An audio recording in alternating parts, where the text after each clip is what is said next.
आ रहा था वो बताइए। बिल्कुल, मैं इंसिडेंट को आगे कंटिन्यू करूं। मेरा एक क्वेश्चन है कि अगर डॉक्टर गुल 14 को मारा गया मेरे तो केस उसके जो फैमिली है वो क्यों फिर दूसरे दिन भी उनको सफर करना पड़ा, जबकि पुलिस के पास ऑलरेडी इंफॉर्मेशन थी कि डॉक्टर गुल मारा गया है एनकाउंटर में, तो फिर पुलिस ने क्यों डिक्लेयर उनको फिर दूसरे दिन भी घुमाया पुलिस ने, फिर पीसीआर में वहां लेके आए और उसके बाद फिर उनकी आइडेंटिफिकेशन हुई कि डॉक्टर गुल एक ओजीडब्ल्यू है, जबकि पुलिस की तरफ से पहला ये आया कि वो ओजीडब्ल्यू है। तो ये इसमें इतना टाइम क्यों लगा? अगर वो पहले से पुलिस ने ये अल्ताफ साहब की बॉडी के साथ उनको लिया गया था, तो पुलिस को इतना कंफर्म करने के लिए क्यों लगा कि उसमें डॉक्टर गुल भी मारा गया है या नहीं? सबसे पहले जब काउंटर ब्रेकआउट होता है एज पर डीवीआर टाइमिंग 6:36 और कोई 1 से 1.5 मिनट तक गोली चलती है। उसके बाद 3 बॉडी 1 घंटे के बाद 1.5 घंटे के बाद सर्च के बाद 3 बॉडी रिट्रीव करके पीसीआर भेज दी जाती है, लेकिन डॉक्टर मुदस्सिर गुल की बॉडी नहीं मिल पाती है। डॉक्टर मुदस्सिर गुल की बॉडी को असरटेन करने के लिए पहले बिल्डिंग को हम लोगों ने डॉग माउंटेड कैमरा से एक बार सर्च करवाया और उसी डॉग माउंटेड कैमरा से पता चलता है कि उनकी बॉडी एटिक पे पड़ी हुई है, जिस लोकेशन पे ना तो अभी सिक्योरिटी फोर्सेस गई थी ना हमारी फायरिंग वहां पे एक भी बुलेट की फायर एके का कोई फायर ऐसा वहां पे गया नहीं था। तो उस बॉडी को नीचे लाने में रिट्रीव करने में तकरीबन हमारे पास रात के 12 बज गए थे। उसके बाद फिर सर्च करके उसको वापस भेजा गया। इसकी वजह से डॉक्टर मुदस्सिर गुल की बॉडी को पीसीआर में भेजने में 2-3 घंटे का समय लग गया। लेकिन अगर आपका ये क्वेश्चन है कि बाद में उनको ओजीडब्ल्यू हमने बताया, ये हमारा क्वेश्चन ये एसआईटी के सामने कुछ फैक्ट्स हैं जो मैंने आपके सामने रखा है। ये वही चैम्बर है जो डॉक्टर मुदस्सिर गुल का चैम्बर है जिसमें वो बैठते हैं। उस चैम्बर में फॉरेन टेररिस्ट एक लोकल टेररिस्ट के साथ रहता है। तो उसको आप ही बताइए, जो वर्ड देना चाहेंगे वही है। हम सिर्फ सबूत आपके सामने रखते हैं कि उन्हीं के चैम्बर में वो फॉरेन टेररिस्ट पिस्टल के साथ पाया गया।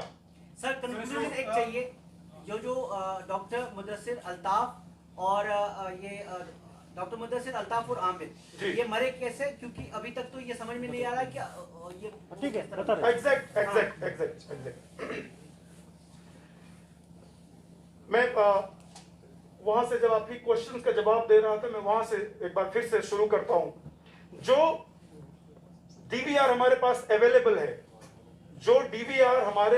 अवेलेबल है, सीसीटीवी फुटेज, उस फुटेज और मौके पे जो चश्मदीद और सिक्योरिटी फोर्सेस के जो बयान है, उसके बेस पे सबसे पहले 6 बजे के आसपास आमिर को भेजा गया कि भाई अपने रूम से अपना फोन लेकर वापस आ जाओ, ये पूछकर कि कोई है तो पहले बताओ। उसने बिल्कुल ही प्लीडेड इनोसेंस, कोई नहीं है, अगर है भी तो मुझे पता नहीं है, और सर इस बिल्डिंग में मैंने तो अभी तक मैं रहता हूं, मैंने किसी को देखा नहीं। जबकि उसको पता था, क्योंकि वो तो चलाता था और ऐसे अहम सुराग सबूत मिले हैं उन दोनों के साथ होने का, उसके बावजूद उसने झूठ बोला। और वो दिखाने के लिए कि अंदर कोई नहीं है, वो जाता है और थोड़ा सा सर्च करने का एक ड्रामा ही कहेंगे, या फिर सर्च करता है और वापस आता है कि मेरा फोन नहीं मिला। फर्स्ट फ्लोर से वापस आता है, कोई 2 से 3 मिनट का 2 मिनट के अंदर सर्च करता है, चूंकि सीढ़ी है, गया सर्च किया, वापस आ गया। 2 रूम पे बात आ गई कि 2 रूम बंद है। आईटी सॉल्यूशन वाले ने अपना रूम खोल दिया। अल्ताफ भट्ट साहब के रूम का चाबी अल्ताफ भट्ट साहब के थी, ही वॉलंटियर्ड। हमने उनको बोला कि क्या आपको भी कोई शक है? इन्हें भी बोला कि नहीं सर, इस बिल्डिंग में कोई ऐसा है ही नहीं, मैं चल के दिखाता हूं। उसने डॉक्टर गुल को ही बोला चलो यार। इन्होंने किसी तरह का कोई शक जाहिर नहीं किया कि बिल्डिंग में कोई हो भी सकता है। न इन्होंने सिक्योरिटी फोर्सेस से किसी तरह की मदद मांगी कि आप मुझे, हो सकता है कि सर इसमें हो, मुझे बीपी वगैरह पहना दीजिए, मुझे कुछ ये कर दीजिए, मुझे डर है कि हो सकता है कोई हो।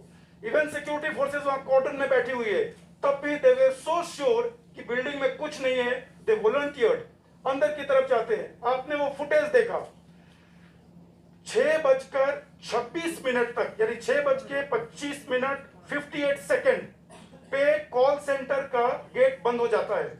और वो हमारा लास्ट फुटेज है जिसमें डॉक्टर मुदस्सिर गुल और अल्ताफ भट्ट साहब साथ में दिखे। 6:26 पे दरवाजा बंद होता है, लास्ट फुटेज, और 6:36 पे फॉरेन टेररिस्ट उस बिल्डिंग से भागता हुआ दिखा है। और जो आगे जाकर उसको गोली लगी है। 10 मिनट की क्या कहानी है। हालांकि अंदर किसी ने देखा नहीं, कोई चश्मदीद नहीं था और कैमरे भी कमरे के अंदर थे, रूम के अंदर थे। लेकिन जो कहानी अभी हालात से और जो हमने वहां पे जाकर वहां पे सर्वे करके देखा वो आपके सामने ऐसे बनता है। आपने देखा कि मुदस्सिर गुल साहब का जो चश्मा है वो हाइड आउट के टेबल पे पड़ा हुआ था। इट मींस दरवाजा बंद होने के बाद डॉक्टर मुदस्सिर गुल, जिनको पता था कि इस बिल्डिंग में कोई है, वो उस हाइड आउट पर पहुंचते हैं, चश्मा खोलते हैं, वहां बैठते हैं। वहां पे एक पर्सन पहले से था क्योंकि हाफ ईटन फूड वहां पे रखा हुआ था। उनके बीच क्या तशद्दुद होती है, क्या बातचीत होती है, जब ऐसा लगता है कि उन दोनों के बीच कुछ तकरार हुई और फॉरेन टेररिस्ट को ये बाहर से आदेश आया कि इसी ने शायद ये ऑपरेशन करवाया हो। इस शक के बिना पे उसने सबसे पहले डॉक्टर मुदस्सिर गुल को एटीक में मारा। ये एफटी अभी हमारी एसआईटी हालात के जो भी हमारे पास सबूत है उसके बेस पे ये बोल रही है, क्योंकि उनकी बॉडी एटीक के बीच में गिरी है। ऐसा भी नहीं है कि वो तैयार था जैसे ही कोई गेट से आए उसको मार देगा, तब तो उनकी बॉडी गेट पे मिलनी चाहिए थी, या फिर वो हाइड आउट के अंदर बैठा हुआ है, हाइड आउट में मार दिया, नहीं था।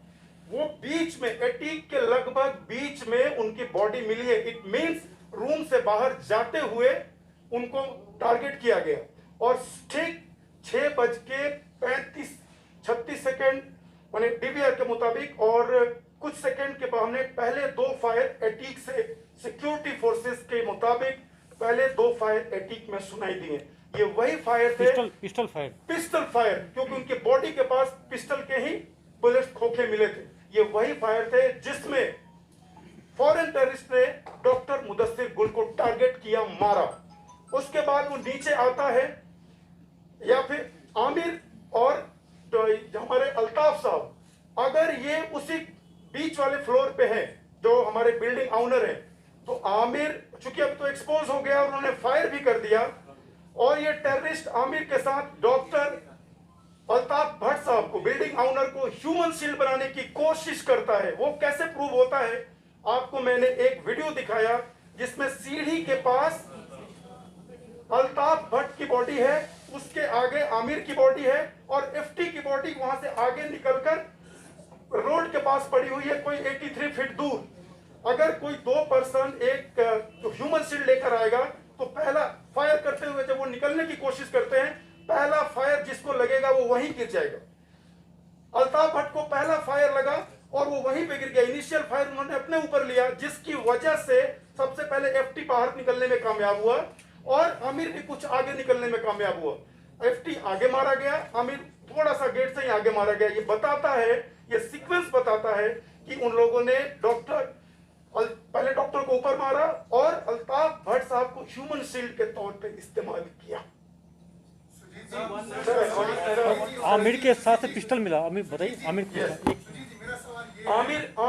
आमिर और एफटी दोनों के साथ में मैंने आपको पहले ही सीजर चीजें जो दिखाई हैं उसमें पिस्टल मिला है दोनों के हाथ में। और रिपोर्टेडली ये पिस्टल गैंग था बांडीपुरा में भी, जो एक अटैक हुआ था वसीम वारी साहब के घर पे, वहां से ट्रेसेस शुरू होते हैं और इस एफटी का हाथ उसमें भी था पिस्टल किलिंग में। तो ये पिस्टल गैंग था और आमिर के पास भी उन्होंने हाथ में पिस्टल, जब वो अंदर गया उसने एक पिस्टल उसको भी ठप। ये हम लोग एसआईटी अभी तक ये इमेजिन कर पा रही है। प्लीज आपका ये मानना है कि जो अल्ताफ और आमिर और मुदस्सिर जो है वो मिलिटेंट की गोली से मारे? जी। आपको ये बताएं कि जब पुलिस, आपको ये पता है? नहीं, फिर से बोले। अल्ताफ, मुदस्सिर और आमिर मिलिटेंट की गोली से आप कह रहे हैं ना?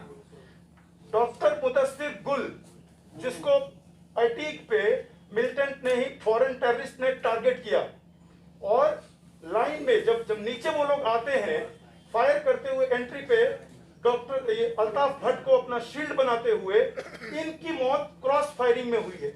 पहली बात मुझे ये बताएं, जब आपको ये पता है कि मिलिटेंट जो है वो अंदर है, जी, आपको लग रहा है नहीं पता नहीं, हम लोग को छिपाया है, जिसमें आप सिविलियंस को जो है वो अलाउ करते हैं अंदर जाने के लिए, बनिस्बत आपकी ये है कि आप कह रहे हैं कि वो वॉलंटियरली जो है वो ऊपर चले गए। क्या कोई रिटन बॉन्ड है कि उन्होंने वॉलंटियरली जो है आपको? बिल्कुल, आपने जो क्वेश्चन पूछा नहीं पहले, इसका आपको सबको जवाब मिलेगा। सर आप बोल रहे हैं कि आमिर को क्लासिक हॉस्पिटल से वापस बुलाया गया, तब तक ये क्लियर हो चुका था कि आमिर भी मैं इनका जवाब दूं, फिर आपका क्वेश्चन जवाब दूंगा। मेरा नेक्स्ट सवाल ये भी है, अगर आपको ये पता था कि आमिर जो है वो मिलिटेंट, आपने उन्हें अरेस्ट क्यों नहीं किया? क्या ये किलिंग जस्टिफाई है? बिल्कुल। आप कह रहे हैं कि ठीक है, अगर क्रॉस फायरिंग में मारा गया, आप कैसे इसको जस्टिफाई करते हैं? बिल्कुल, मैं Without any due process। SIT किसी चीज को जस्टिफाई करने के लिए बनाई नहीं गई है। SIT बनाई गई है, जो गलत है उसको गलत कहा जाए, चाहे वो किसी के पार्ट पे गलत हो, और जो सही है उसे सही कहा जाए, चाहे वो कितना भी छुपा करना पेश करने की कोशिश करे। यहाँ पे मैं आपको क्लियर कर दूं, सिक्योरिटी फोर्सेस को ये बिल्कुल खबर नहीं है कि वो उस बिल्डिंग में मिलिटेंट है। अगर ये हमें पता होता तो हम उनके घर वालों से, मकान मालिक से, ऑनर से, सिक्योरिटी फोर्सेस क्यों पूछती कि आप बताओ इसमें बिल्डिंग में कोई है कि नहीं है। एटीक की तो कोई जानकारी ही नहीं थी। बिल्डिंग प्लान में सिक्योरिटी फोर्सेस का कहना है, जो स्टेटमेंट्स मेरे पास आए हैं उसमें यह कहना है कि फर्स्ट फ्लोर के एक चैम्बर की खबर थी। तो अगर हमें पता ही होता या हाउस ओनर ये बता ही देता सिक्योरिटी फोर्सेस को कि सर इसमें है, तो डेफिनेटली कोई भी किसी को अंदर भेजने की जरूरत नहीं थी। हमें बिल्कुल सिक्योरिटी फोर्सेस को ये खबर नहीं थी जनाब। नेक्स्ट आपने क्वेश्चन पूछा।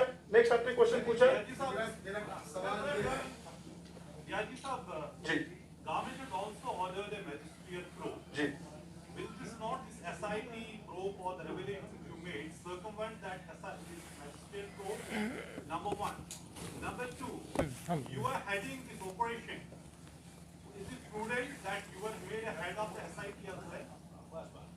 मैं ऑपरेशन एक नदीर साहब, डिस्ट्रिक्ट मजिस्ट्रेट ने इंक्वायरी कंप्लीट करके 4 दिन पहले गवर्नमेंट को सबमिट कर दिया है। गवर्नमेंट ऑफ JNK UT ने डिस्ट्रिक्ट मजिस्ट्रेट को कल लेटर लिखा है कि ऑनरेबल कोर्ट को ये सबमिट किया जाए। गवर्नमेंट को रिपोर्ट और मिल चुका है। गवर्नमेंट ने एक्शन लेके डायरेक्शन दिया DC को, कल ही दे चुका है कि कोर्ट में सबमिट किया जाए। पूरा उसका प्रोसेस कंप्लीट हो गया, फिर हम लोग आपके साथ आए हैं। एक क्वेश्चन नजीर साहब ने कहा कि आप ऑपरेशन को हेड कर रहे थे, तो उसको ये बिल्कुल ही आपको जिसने भी बताया है कि ऑपरेशन को हेड कर रहे थे, तो आपको SIT इंचार्ज बता दिया गया है। मैं पूरे मीडिया फैटर्निटी को बताऊंगा, ऑपरेशन को हेड वही करता है जो जिसका कॉर्डन होता है, जो मौके पे होता है। मौके पे 3 टीम थी, 2 RR की टीम थी, वैली QAT CRPF थी, और हमारी श्रीनगर पुलिस की SOG कंपोनेंट थी। और वहां पे जो सीनियर ऑफिसर होता है वो वहां पे उसको हेड करता है, ना कि कोई DIG और सीनियर रैंक ऑफिसर। ऐसा पॉसिबल नहीं है। बहुत शुक्रिया, आपने बताया। 2 चीजें आपने बताया। आपने इसके पोस्टमार्टम के बारे में बताया कि पोस्टमार्टम की रिपोर्ट ये है। पहली बात जो इलीगल है, जो आपने समझा है, क्या रात को पोस्टमार्टम करना कानूनी इज इट अलाउड, क्योंकि वो रात को दफनाएंगे? और दूसरी बात जो आपने बताया कि SIT में तो was this operation not being headed और सुपरवाइज्ड बाय सीनियर ऑफिसर। अभी लेटेस्ट जो लीगल गाइडेंस है, ऑर्डर है, उसमें रात में ही पोस्टमार्टम होता है। ये लीगली है, ऑथराइज है। उसमें अगर लाइटिंग की व्यवस्था हॉस्पिटल में हो तो सुप्रीम कोर्ट ने ये ऑर्डर किया है कि आप पोस्टमार्टम कर सकते हैं। और ओवरऑल अगर ऑपरेशन देखा जाए, जो ग्राउंड पे ऑपरेशन किया जाता है, सुपरविजन तो डेफिनेटली सीनियर ऑफिसर्स की होती है। इसका मतलब ये तो नहीं है ना कि ग्राउंड ऑफिसर्स को उसका क्रेडिट ना दिया जाए, जिन्होंने इतनी मेहनत करके फॉरेन टेररिस्ट, लोकल टेररिस्ट को मारा। सुपरविजन तो डेफिनेटली होता है। जैसे आप लोग रिपोर्ट बना रहे हैं, डेफिनेटली आपके हेडक्वार्टर का सुपरविजन है, लेकिन आप मेहनत कर रहे हैं, क्रेडिट तो आपको मिलेगा। लास्ट टाइम IG साहब ने बोला था कि ये जो अल्ताफ साहब को अगर गोली लगी है बड़ी वाली, क्योंकि उनके पास तो पिस्टल था, if the fire is from AK, that means the bullet is from police और सिक्योरिटी फोर्स। जी उस पे कुछ रिपोर्ट आई है, ballistic report, what does it से? जी अल्ताफ भट्ट को जो बुलेट लगे हैं वो AK के भी फायर है, जो क्रॉस फायरिंग में वो गए हैं। मैं तो बोल रहा हूँ, उन्होंने ह्यूमन शील्ड के तौर पे टेररिस्ट ने उनको इस्तेमाल किया। मैंने आपको वीडियो दिखाया। बिल्कुल Sujit sir, ji. is police still considering other things except this FT as OGW after this investigation and what manipulation police has made so far? आपने बहुत अच्छा एक वर्ड यूज किया, स्टिल। तो स्टिल में सबसे बेहतरीन मैं चीज आपके सामने कहूंगा कि case investigation is still going on. तो मेरे कंसिडरेशन से कोई फर्क नहीं पड़ेगा। फैक्ट से फर्क पड़ेगा। I will be really grateful अगर आपके पास कोई ऐसा विटनेस है, कोई चीजें आ जाए तो still I am open, SIT is still open। Sujit, I have a couple of questions. First is मेरे ख्याल से अभी मेरे पास 25 से 20 से 25 के बीच में विटनेसेस है। एग्जैक्ट काउंट में भूल गया, security forces, civilian, Bandipora, Srinagar और सबको मिला दिया जाए तो 20 से ऊपर विटनेसेस हैं, जिसमें कम से कम 6 विटनेसेस का मजिस्ट्रेट के सामने बयान और आइडेंटिफिकेशन परेड भी हो चुका है। Sujit, I have a couple of questions. First is that you are saying that you were actually waiting for the keys. Please सुनने दीजिए, प्लीज सुनने You were दीजिए। waiting for the keys rather than you didn't break the lock. You waited for the keys. Second, Amir was in the hospital for 30 minutes. First question, why didn't he run away when he knew that he was about to caught? Second question is, as per eyewitnesses, they are saying कि अल्ताफ साहब को 3 बार ऊपर चढ़ाया था। 2 बार वो वापस आए, तीसरी बार he took along the Mudassir with him, and third time he didn't come.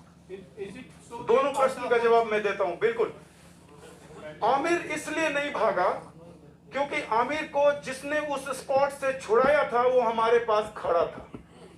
मैंने आपको पहले बताया कि वो डॉक्टर मुदस्सिर गुल का क्लोज एसोसिएट था और वो हमारे पास खड़ा था। उसके कहने पे हमने उसको छोड़ा था। वो एग्जैक्ट बोला कि तुम कहां जा सकते हो और उसके साथ एक आदमी भी था ताकि जब जरूरत पड़े वो बुला ले। एग्जैक्ट वही हुआ। जब हमें बुलाने की नौबत आई कि उनको बुलाया जाए, वो बुलाया और वो पर्सन उस बिल्डिंग में काम करता था, वो कहां जाता, इसलिए आमिर वहां से नहीं गया। दूसरा क्वेश्चन आपका है, प्लीज क्या दूसरा क्वेश्चन?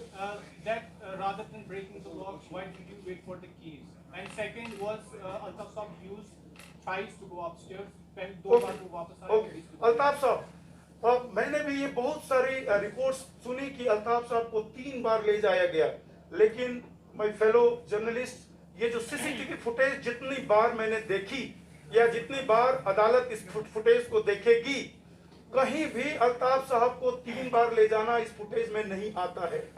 दूसरी बात, हाँ, सिविलियन 3-4 बार जरूर गए, जैसे कि एक बार आमिर FT IT सॉल्यूशन वाले एक बार गया, उसके बाद आमिर, अल्ताफ साहब और फिर मुदस्सिर भट्ट, डॉक्टर मुदस्सिर गुल, ये लोग एक साथ गए। तो सिविलियन 3-4 बार जरूर गए। और आप लोग इस बात को जरूर सोचिएगा कि सारे सिविलियन को हम लोगों ने एक शेड में, एक्साइड बुलेट के पास एक बड़ा सा हॉल था, वो अंदर रखा हुआ था। तो कोई आदमी बाहर भी निकलता था ना, उनको लगता था कि बिल्डिंग में ही गया है, कोई रोड पे नहीं है। ये सीसीटीवी फुटेज दिख रहा है, जैसा देख रहा हो कि हाँ गया, बिल्डिंग में गया, अंदर आया, ऐसा कोई नहीं। जो भी एक सिविलियन थोड़ा सा बाहर भी आया, उनको लगता था कि इनको अंदर ले जाया गया, जबकि सीसीटीवी फुटेज इस बात को सपोर्ट नहीं करती है। रादर इस थर्ड आपके क्वेश्चन को हमने यानी जो सिक्योरिटी फोर्सेस वहां पे है, उन्होंने की तोड़ने, ताला तोड़ने का ये क्यों नहीं किया? क्योंकि वहां पे ऑनर ने खुद वॉलेंटियर किया कि मेरे पास चाबी है, मैं खोल के दिखा दूंगा, कोई शक ही नहीं है, तो क्यों ताला तोड़े? डीजीपी साहब, मेरा आपसे एक सवाल है। आप बहुत पूछ लिया, दूसरे को मौका दो ना। बाकी लोग, आपने बहुत क्वेश्चन पूछ लिया। एक सवाल है कि सोपोर में 2020 में court and court custodial death हुई थी, ठीक है, अभी तक फैमिली को जो है पोस्टमार्टम भी नहीं दिया गया है और उस इन्वेस्टिगेशन ये पीसी है हैदरपुर एनकाउंटर से रिलेटेड, बाकी बात करेंगे। अभी हैदरपुर एनकाउंटर पे ही क्वेश्चन रखें और अभी मैं आपके सामने एज ए SIT इंचार्ज आपके सामने हूँ। अगर आप इस क्वेश्चन से मुतमईन हैं, फिर हम लोग इसको कंक्लूड करेंगे। Thank you very much. Sir, last में मेरा एक क्वेश्चन है कि जो हमने सारी रिपोर्ट देखी, इसमें ये आप दिखा रहे हो कि जो आमिर मागरे था, he was a man accused after जो FT था, उसके बाद मैन एक्यूज्ड आमिर था जो कि ये सारा कर रहा था। तो जो बाकी जो आप बता रहे हैं ना, जो बाकी आमिर अल्ताफ साहब और वो क्रॉस फायरिंग में मारा गया और लास्टली क्या क्वेश्चन क्या है? सर, मेरा क्वेश्चन ये है कि जो अल्ताफ साहब और जो डॉक्टर मुदस्सिर साहब है ना, तो इनमें आप थोड़ा सर एक बार से फिर से ये हमें बताइए कि वो OGW अभी तक की इन्वेस्टिगेशन के मुताबिक वो OGW दोनों थे या उसमें मैं आपका क्वेश्चन समझ गया सर, मुझे 2 मिनट टाइम दे। मैं आपका क्वेश्चन समझ गया। SIT उतना ही बात बोल रही है जितना हमारे पास सबूत है। मैंने न तो किसी को मैंने ये क्लीन चिट देने के लिए SIT बनी है, ना किसी को फंसाने के लिए बनी है। मैंने ये कहा कि विटनेसेस ये बोलते हैं कि हमने डॉक्टर मुदस्सिर गुल को FT के साथ गाड़ी में घूमते हुए देखा। CCTV फुटेज दिखता है कि उसके चैम्बर में वो पिस्टल के साथ एक रात पहले भी था। बाकी जो विटनेसेस ये बोलते हैं, ये बोलते हैं कि बिल्डिंग में आमिर मागरे डॉक्टर मुदस्सिर गुल का साथ रहता था, काम करता था। आमिर मागरे का लिंक आगे पाया गया। ये सारे लिंकेजेस हमने रखा है। जिस दिन कंक्लूजन रखेंगे अदालत के सामने चार्जशीट के साथ पेश किया जाएगा। Case is still open. Altaf was an OGW, आपको पता था अल्ताफ OGW है? मैं जरूर इनका क्वेश्चन लूंगा क्योंकि एक इमोशनल जरूर क्वेश्चन है। It's not an emotional question. नहीं डेफिनेटली ये I came जरूर very emotional. late basically. Nobody informed me. I came very late. I'm sorry. Ma'am SIT के पास जो जानकारी मिली है और मैंने अभी मीडिया आपके आने से पहले मीडिया को यही शेयर किया कि फैमिली से उस बिल्डिंग के बारे में जानकारी मांगी गई है कि जानकारी बिल्डिंग चलता था, कमर्शियल एक्टिविटी चलती थी, कौन रेंट पे था, वेरिफिकेशन था या नहीं था, कौन आता था कौन जाता था, उसका हमें अभी तक कोई सेटिस्फैक्टरी जवाब नहीं मिला है। दूसरा, बिल्डिंग अगर है तो एक जिम्मेदारी जरूर बनती है एक जिम्मेदार सिविलियन होने के नाते कि उसमें कौन आए, कौन जाए, कौन बैठे, उसकी हम जानकारी रखें, नहीं तो पुलिस को बताए। हमने इतना ही शेयर किया। आपको नहीं पता था कि OGW अल्ताफ OGW था, मुदस्सिर OGW था? Please wait. Please wait. I haven't finished. Oh God. I have to ask two questions.